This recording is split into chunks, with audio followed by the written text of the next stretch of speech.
Hai, jumpa lagi dalam Al-Asr Channel. Kali ini, mari kita mengenal penyakit ain dari penyebab, gejala, dan cara mengobati serta mencegahnya.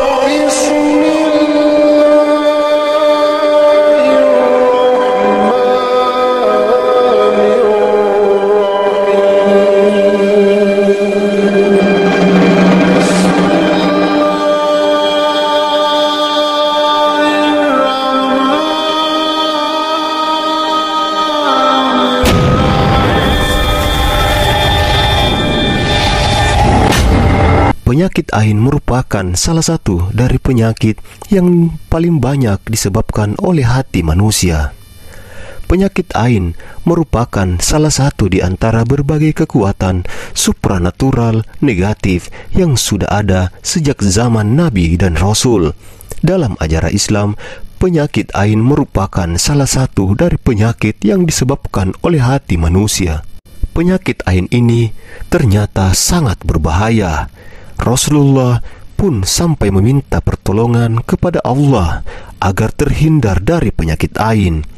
Doa terhindar dari penyakit ain yang diajarkan Nabi Muhammad ini penting untuk dipahami supaya bisa terhindar dari efek buruk ain, efek dari terkena penyakit pandangan ain bermacam-macam. Penyakit ain bisa membuat orang yang dipandang langsung menjadi sakit, celaka, bahkan sampai menyebabkan kematian. Dalam kitab Tauhid, ain dijelaskan sebagai penyakit atau gangguan yang disebabkan oleh pandangan mata. Syekh Abdurrahman bin Hasan menyebutkan, seorang yang memandang menimbulkan gangguan pada yang dipandangnya.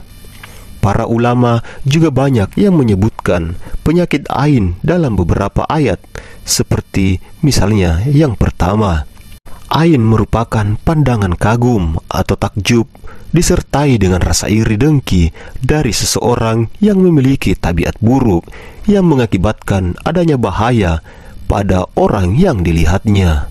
Yang kedua, ain merupakan pandangan pada sesuatu dalam keadaan lalai dengan rasa kagum kepadanya atau rasa dengki tanpa disertai berzikir kepada Allah. Secara garis besar dapat kita pahami bahwa sebenarnya penyakit ain muncul saat kita merasa dengki atau iri dalam pencapaian seseorang karena terlalu memperhatikan secara sekilas tanpa melihat latar belakang dari pencapaian tersebut. Kedengkian yang berlebihan terkadang membuat manusia hingga lupa kepada Allah dan cenderung menjerumuskan ke dalam keburukan yang lama-kelamaan akan merusak kehidupannya.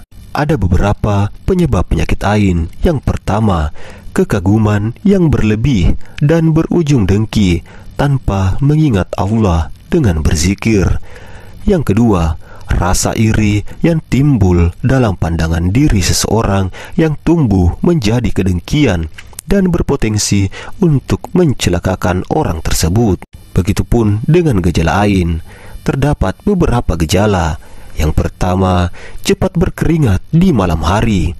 Yang kedua, sering emosi berlebihan. Yang ketiga, ketakutan yang tidak menentu. Yang keempat, terlalu sering bersendawa. Yang kelima, terlalu sering menguap. Yang keenam, senang menyendiri. Yang ketujuh, terlalu malas bergerak. Yang kedelapan, terlalu sering tidur. Yang kesembilan, timbul penyakit aneh.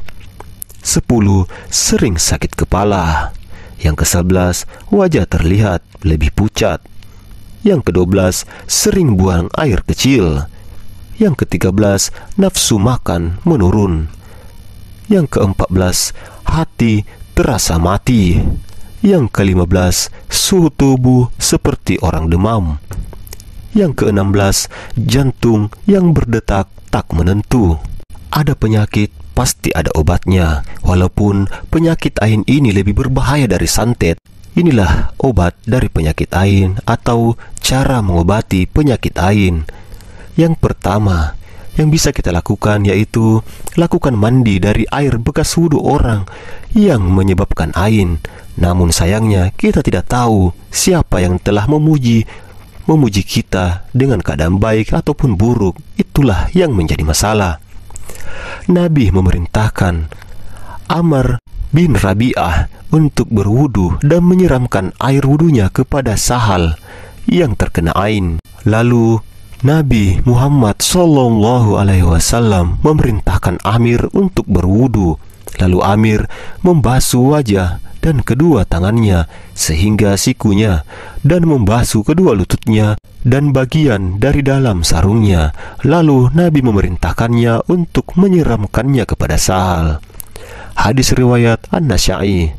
Aisyah radhiyallahu anhu pun menambahkan, dahulu orang yang menjadi penyebab ain diperintahkan untuk berwudu, lalu orang yang terkena ain mandi dari sisa air wudu tersebut.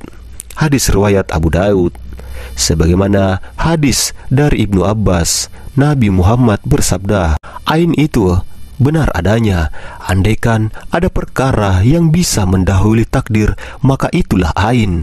Maka jika kalian mandi, gunakanlah air mandinya untuk itu, untuk memandikan orang yang terkena ain. Hadis riwayat Muslim. Namun sayangnya kita tidak tahu siapa yang telah menjadikan kita terkena penyakit ain, karena kita tidak tahu siapa yang memuji kita tanpa mengingat Allah, karena foto-foto bahkan diri kita tersebar di seluruh sosmed, sehingga kita tak tahu siapakah penyebab dari kita terkena penyakit ain.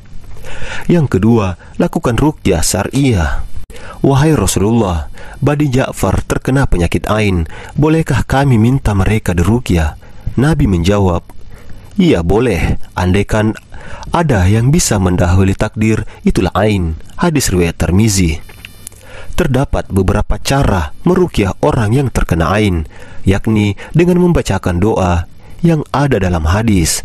Aisyah radhiyallahu anhu pernah berkata, saat Rasulullah sallallahu alaihi wasallam sakit, malaikat Jibril meruqyahnya dengan doa, Bismillahi yubri wa min kulli da'in yashfik wa min syarri hasidin idza hasad wa syarri kulli dhi ainin, yang kurang lebih artinya, dengan nama Allah yang menyembuhkanmu, Ia menyembuhkanmu dari segala penyakit dan dari keburukan orang yang hasad dan keburukan orang yang menyebabkan ain. Hadis riwayat Muslim. Penderita penyakit ain juga dapat membaca doa-doa ruqyah dari hadis-hadis yang sahih lainnya serta ayat-ayat yang terkandung dalam Al-Quran. Berikut ini adalah cara mencegah penyakit ain. Demi mencegah penyakit ain, kamu bisa membaca doa yang diajarkan Rasulullah sebagai berikut. A'udzu bikalimatihi tammah min kulli syaitonin wa hammah wa min kulli ainin lammah. Yang kurang lebih artinya seperti ini. Aku memohon perlindunganmu dengan kalimat-kalimat Allah yang sempurna dari segala gangguan setan, binatang pengganggu, dan dari pandangan mata yang buruk. Demikianlah pembahasan kita mengenai ain. Semoga setelah kita mengetahui apa itu ain, kita tidak sembrono lagi dalam mengakses kemewahan kita maupun diri kita di media-media sosial lainnya. Karena seringkali kita jumpai seorang anak balita yang tadinya sehat lalu tiba-tiba meninggal dunia, bahkan jatuh sakit. Ada pula seorang yang terlihat mesra setelah menikah, tahu-taunya besoknya malah bercerai. Bahkan banyak yang tidak percaya. Ya, kurang lebih seperti itulah masalah ain atau penyakit ain. Karena penyakit ain benar-benar dapat mendahului takdir sebagaimana perkataan atau sabda Rasulullah. Semoga kita semua terhindar dari penyakit ain. Assalamualaikum warahmatullahi wabarakatuh.